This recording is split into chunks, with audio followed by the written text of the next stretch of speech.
Welcome today to the Cozy Library office with your Clean Reads book buddy. Out of the 12 books that I read in October, of those 12, I'm ranking the 6 that are supposed to be clean romance. Were they really? Which one was the worst and which ones were the best? Let's find out. So out of these 6 books, 3 I actually own. 1 ebook I bought myself, and the other 2 I received from NetGalley and the publishers to review. In last place, number 6, Come to Me by Jody Hedlund.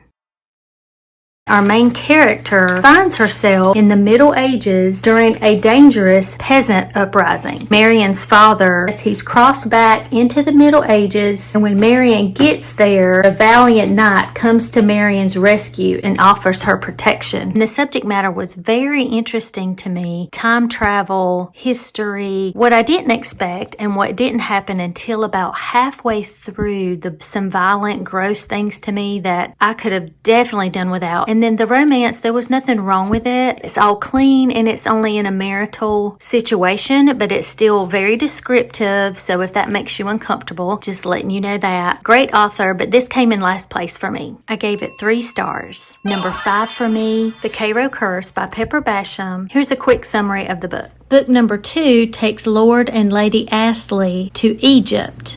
Clue meets Indiana Jones. I love this author, Pepper Basham. I have just discovered her, really. She is adorable. I love her writing style, the humor, the quirkiness of Grace. And I feel like we see a little bit more about her husband in this one. It is interesting. So I did give this one 4 stars, and it's number 5 in our ranking.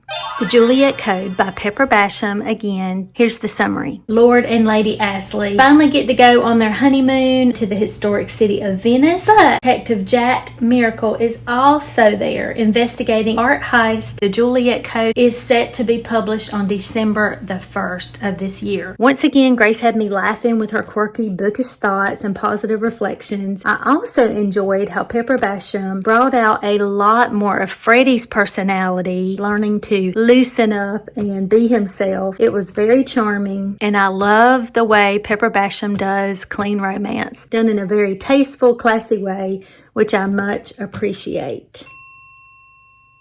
Coming in at number 3 on our rating list, A Royal Christmas by Melody Carlson. Here's the summary. Adelaide Smith is working hard to get herself through law school when she finds out that she's actually a princess. That there's not only a charming village, an opulent palace, but there's also a lot of family mysteries, some jealousy. A Royal Christmas surprised me. It delivered a lot more depth and emotion and interest than the familiar direction that I felt like it was going in when I first started it. You know, the young woman down on her luck finds out she's really a princess. Cheesy Hallmark movie. Instead of just a cheesy romance, it was very focused on family relationships of the past and the present. And don't worry, there was a tiny bit of romance, very slow burn, sweet, super clean. What I didn't really pay attention to was that it was a novella, so it is a very short read if that's something that you're looking for right now. Very enjoyable. I gave this 4 stars. So we're down to the last 2. Which will it be? Number 2 is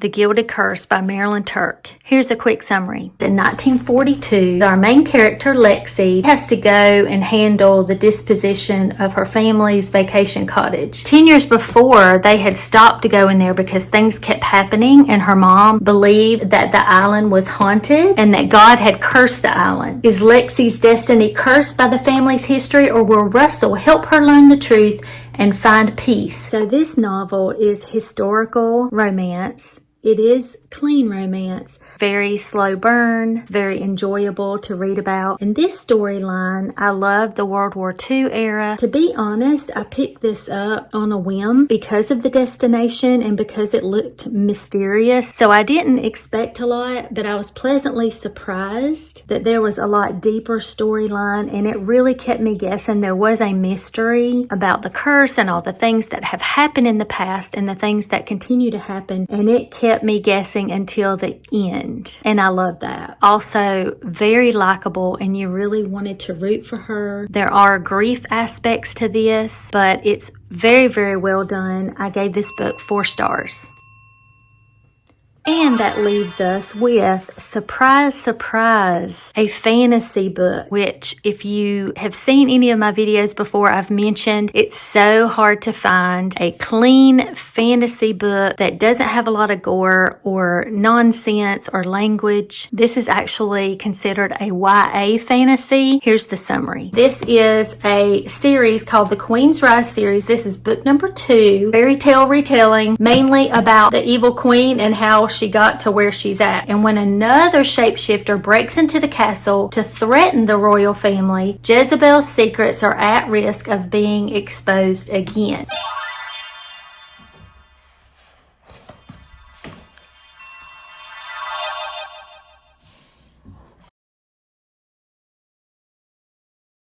But all very well done, clean romance. I enjoyed every single one of them, but somebody has to win, somebody has to lose, right? I hope this was helpful. I love clean romance. I know you do as well. My Goodreads account is linked in the description for you to see even more details about these books and more.